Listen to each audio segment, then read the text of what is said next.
আসসালামু আলাইকুম, সবাইকে শুভ বিকাল। সারাদিন এত তাপদাহ থাকার পরে বিকালে প্রশান্তির এক বাতাস। আসলে আল্লাহ তাআলা যে কখন কি করে, আল্লাহ তাআলা সবচেয়ে ভালো জানে। সারাদিন এত পরিমাণ গরম ছিল যে সেটা ভাষায় প্রকাশ করার মতো না, কিন্তু আল্লাহর শেষ রহমতে বিকাল হতে না হতে প্রশান্তির বাতাসে পুরা ঠান্ডা করে দিল শরীর। দেখেন, এটা একটা রাস্তা, সবাই ঠেকেছে। দেখেন কতজন লোক, কত মানুষ হয়ে গেছে, মানে গরমের অতিষ্ঠ হয়ে গেছিল সবাই। এখন এত সুন্দর বাতাস, প্রকৃতি।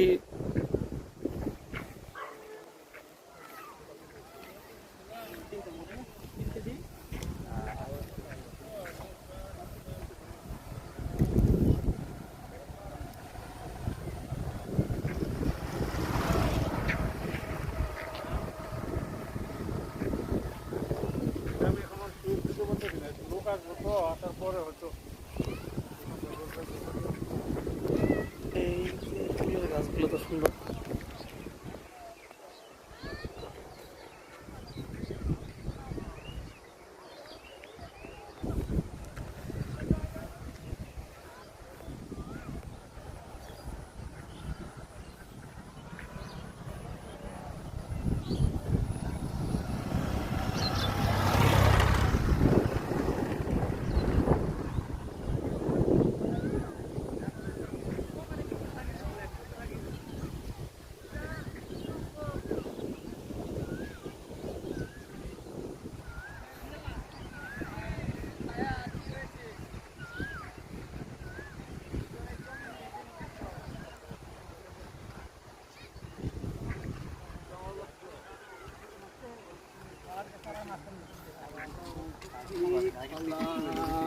সব ভারী লাগাই দিল। খুব কড়াকড়ি করতেছে তো।